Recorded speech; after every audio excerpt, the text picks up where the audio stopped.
두 번째 영상입니다. 자, 68쪽에 인과관계라고 되어 있는데, 자, 지금 이 영상은 인과관계를 밝혀내는 커다란 5가지의 원칙에 대해서 배웁니다. 그런데 이게 이제 원래는 이게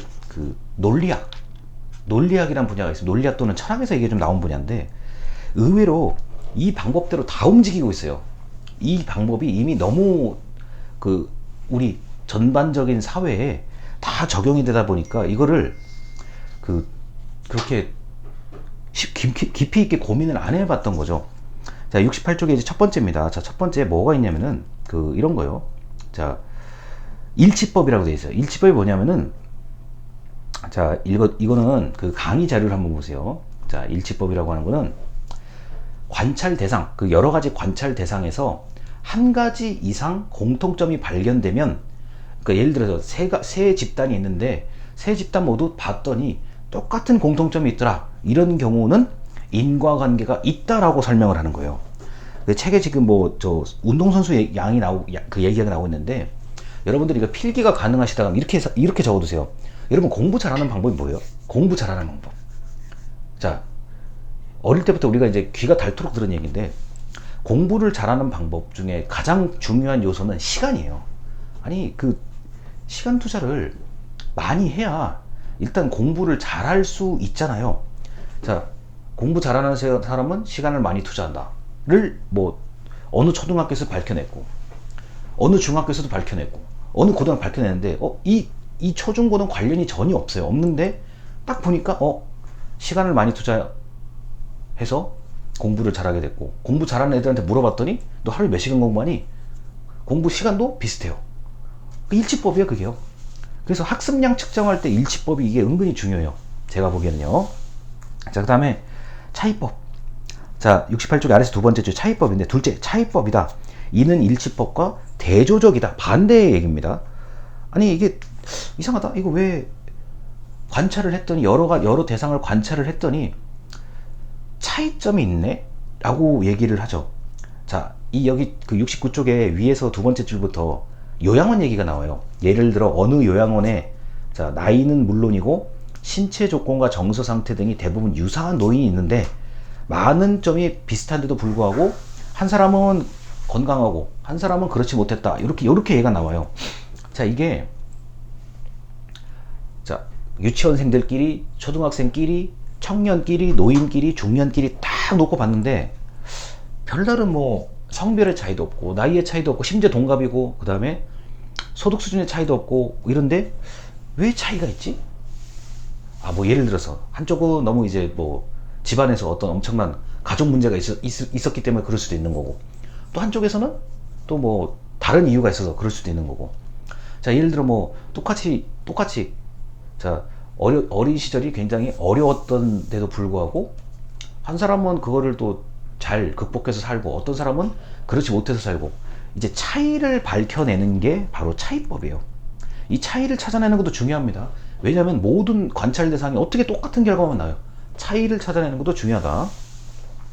자, 69쪽에 이제 셋째 일치차이 병용법이라고 얘기하는데, 자, 이거는 자칫 잘못하면 좀 헤맬 수가 있어요.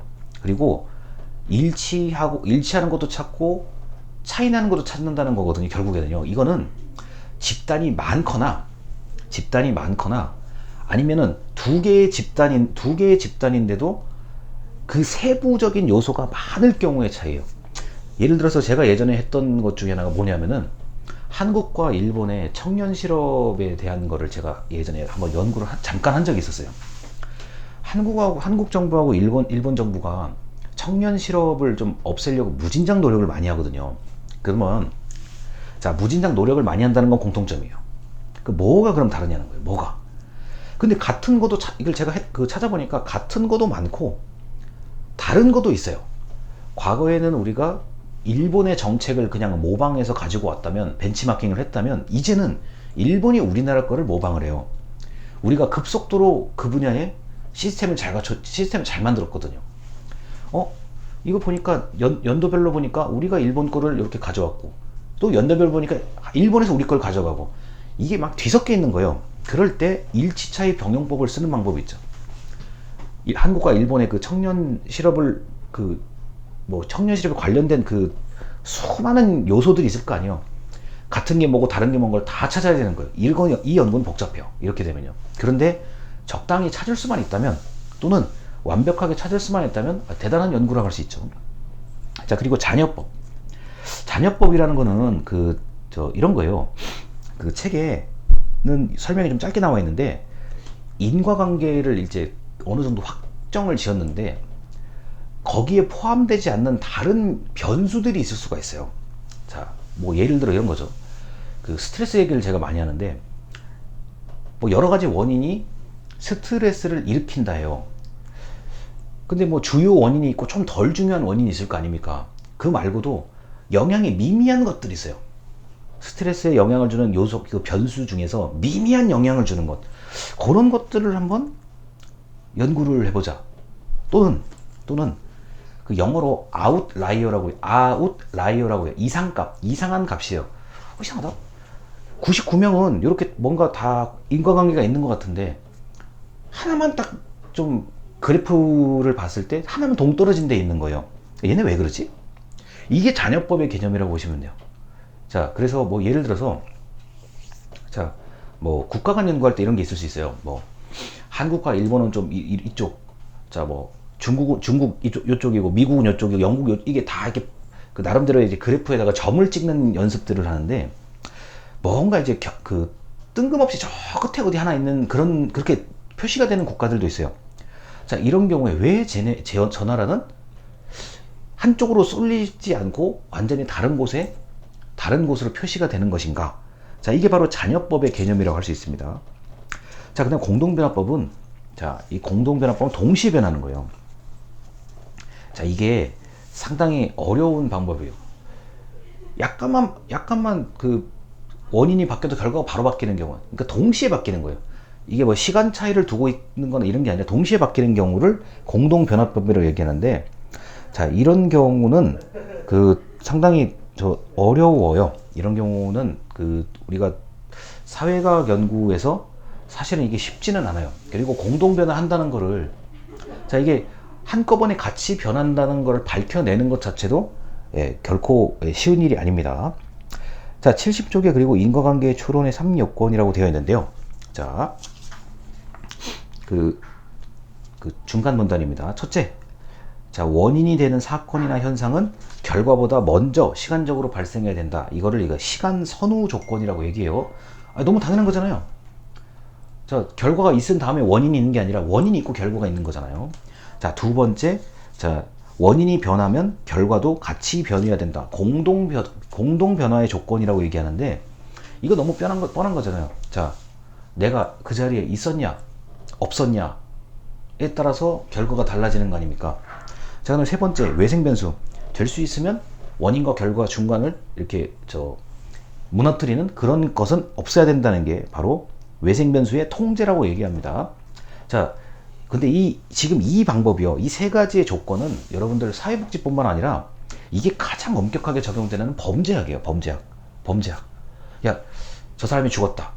너 어디 있었어? 그 알리바이잖아요. 이 사람이 죽었다. 이 사람이 뭐 돈이 없어졌다. 너 어디 있었어? 일단 그 장소에 없어야 돼요. 저도 이제 범죄학에 뭐 관심을 좀 가지는 사람 입장에서 봤을 때는 일단 그 장소에 없어야 돼요. 자, 그 장소에 없었다는 걸 어떻게 밝힐 거냐? 그럼 예전에는, 자, 용의자가 스스로 이걸 밝히는데 굉장히 애를 먹죠. 요새는 다행인 게 CCTV가 많아요. 차량 블랙박스도 많고. 난 그 자리에 없었다. 또는 나는 그 자리에 완전히 다른 지역에 있었다. 그럼 증명해봐라. 자, 신용카드 기록, 그다음 교통카드 기록. 만약에 뭐 다른 지역에 가서 뭐 커피를 한 잔 사 먹었다. 뭐 기록이 있을 거, 영수증이 있을 거 아니에요. 이 굉장히 중요해요. 시간 선호. 그 다음에 우리 미국 드라마 보면은 CSI 범죄 수사하는 거 보면은 전부 다 뭘 밝혀요? 제일 중요한 게 인과관계의 세 가지 조건에 따라서 움직이고 있어요. 시간 선호, 뭐가 먼저냐. 자, 이게 변하면 원인이 있으니까 결과가 있는 건데, 원인이 없는데 왜 결과는 이렇게 나왔냐는 거잖아요. 그러니까 역으로 추적을 하는 거잖아요. 그 다음 외생변수의 통제. 가끔은 뭐예요?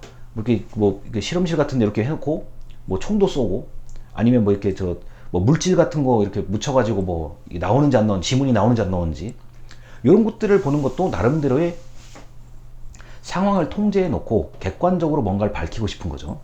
자, 그래서 이 인과관계의 세 가지 조건뿐만 아니라, 자, 그 전에 제가 얘기했던 거, 일치법, 차이법, 그리고 잔여법 같은 경우는 굉장히 많은 그 연구, 너무나 익숙해가지고 굳이 뭐 이거를 이렇게까지 생각을 할 필요가 있나 싶을 정도인데, 자, 제가 말씀드렸듯이 과거에 이 엄청난 철학자들이 이거를 다 만들어 놓은 거예요. 자, 현상을 발견할 때, 연구를 할 때는 아무렇게나 하지 말고 좀 봐가면서 해라, 이런 기준이 있으니 봐가면서 해라 라고 얘기를 했는데, 그게 지금까지 우리가 사는데 아주 많이 쓰이고 있습니다.